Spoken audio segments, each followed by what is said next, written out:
Good morning बच्चों, कैसे हो।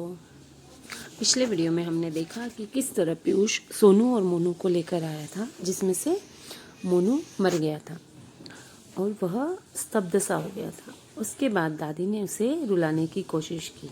यहाँ तक हमने देखा था। चलिए देखते हैं आगे का पार्ट। वह रूंधे स्वर को साधती हुई उसे समझाने लगती है, रोते नहीं पीयूष, सोनू को दुख होगा। सोनू तुम्हें हमेशा हंसते देखना चाहता था ना। कहती है कि तुम रो मत, क्योंकि सोनू को दुख होगा, वह तुम्हें हमेशा हंसता हुआ खिलखिलाता हुआ देखना चाहता है। मोनू उसकी गोदी में मुंह सटाए उनके चेहरे को देख रहा है, बिटर बिटर दृष्टि आंसुओं से भरी हुई। जानवर भी रोते हैं, पहली बार उन्होंने किसी जानवर को रोते हुए देखा है। मोनू को हथेली में हल्के हाथों से दबोचकर उन्होंने उसे सीने से सटा लिया। हिचकियां भर रहा था मोनू, काली बदली उनके चेहरों पर उतर आई है। अब मोनू भी रो रहा था। पहली बार दादी ने किसी जानवर को रोते हुए उन्होंने रोते हुए मोनू को अपने हाथों में लेकर सीने से सटा लिया मतलब चिपका लिया।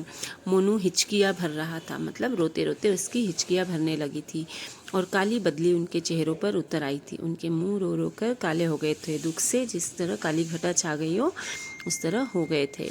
इस तरह सोनू के मौत के बाद मोनू और पीयूष दोनों का हालत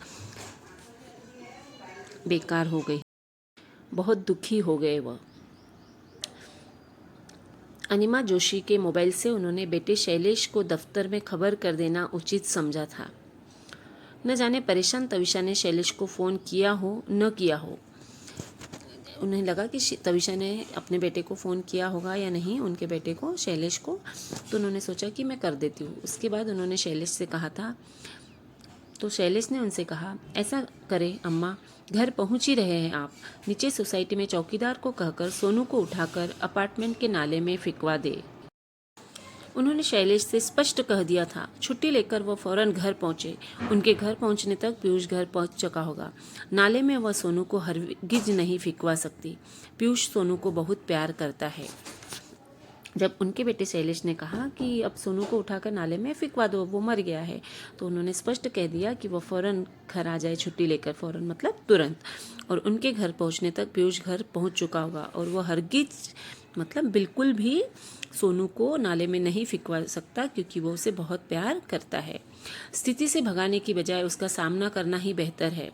पीयूष को घर में न पाकर उसके अबोध मन में जिन सवालों से पूरे घर को टकराना होगा, उसे संभालना कठिन होगा। जमादार को घर पहुंचते ही वे खबर कर देगी। उनकी इच्छा है घर के बच्चे की तरह सोनू का अंतिम संस्कार किया जाए। पहुंचता हूँ, शैलेश ने कहा। उनके बेटे ने कहा कि उसे नाले में फिकवा दे, लेकिन उन्होंने कहा कि नहीं, सोनू को पीयूष बहुत प्यार करता है और इस स्थिति से भागने की बजाय उसको सामना करना बेहतर है। इसलिए, और सोनू जब घर आएगा और वो जब पीयूष घर आएगा और वो सोनू को घर पर नहीं पाएगा, तो उसके अबोध मतलब नासमझ मन में अनेक सवाल उठेंगे और उन सब सवालों के जवाब देना पूरे घर वालों को मुश्किल हो जाएगा। पीयूष को संभालना कठिन हो जाएगा। इसीलिए दादी माँ चाहती थी कि सोनू का अंतिम संस्कार बिल्कुल घर के एक सदस्य की तरह, घर के बच्चे की तरह ही हो। इसलिए वह चाहती थी कि इस परिस्थिति को बिल्कुल एक अच्छी तरह से हैंडल करेंगे, ताकि उसके अबोध मन में उठने वाले सवाल थम जाए, उसे पता हो कि सोनू के साथ क्या हुआ है। माता की ये बात सुनकर शैलेश ने कहा कि पहुंचता हूँ। शैलेश के पहुंचने तक दादी ने पीयूष को अच्छी तरह समझा दिया था कि सोनू के साथ क्या हुआ है। वह दुखी था, इसलिए उसने अपने प्राण त्याग दिए हैं। अभी उन्होंने पीयूष को समझा दिया कि तुम्हारे सोनू को ज़मीन में गाड़ने ले जा रहे हैं तुम्हारे पापा। नन्हे बच्चों की मौत होती है तो उन्हें ज़मीन में गाड़ दिया जाता है। दादी, उसके दिल में दुख क्यों था? उसे अपने माँ बाप से अलग जो कर दिया गया था, किसने किया दादी? पीयूष के मन में अनेक सवाल उठ रहे थे। उसके दादी ने जवाब दिए कि सोनू अंदर से बहुत दुखी था, क्योंकि उसे अपने माँ बाप से अलग कर दिया था, इसीलिए वह मर गया। पीयूष के नाजुक मन ने फिर से पूछा कि दादी, उसे अपने माँ बाप से किसने अलग किया? उस दुकानदार ने, जिससे हम उसे खरीद कर लाए थे। हम जिस दुकानदार से सोनू को खरीद कर लाए थे, उस दुकानदार ने उसे अपने माँ बाप से अलग कर दिया। दुकानदार पशु पक्षियों को बेचता है ना, तुम ही बताओ, माँ बाप से दूर होकर बच्चे दुखी होते हैं कि नहीं? उसने कहा कि दुकानदार पशु पक्षियों को अपने माँ बाप से दूर लेकर आता है और उन्हें बेच देता है। अब तुम ही बताओ, क्या बच्चे अपने माँ बाप से दूर होकर दुखी नहीं होते हैं? तब पीयूष ने कहा, होते हैं दादी। मम्मी 4 दिन के लिए मुझे छोड़कर नानू के पास मुंबई गई थी तो मुझे भी बहुत दुख हुआ था। वह कह रहा है कि जब उसकी मम्मी उसे छोड़कर अपने नाना के यहाँ गई थी तो उसे भी बहुत दुख हुआ था। दादी दादी दुख से मर जाते हैं? वो अपनी दादी से पूछ रहा है कि क्या दुख होता है तो मर जाते हैं?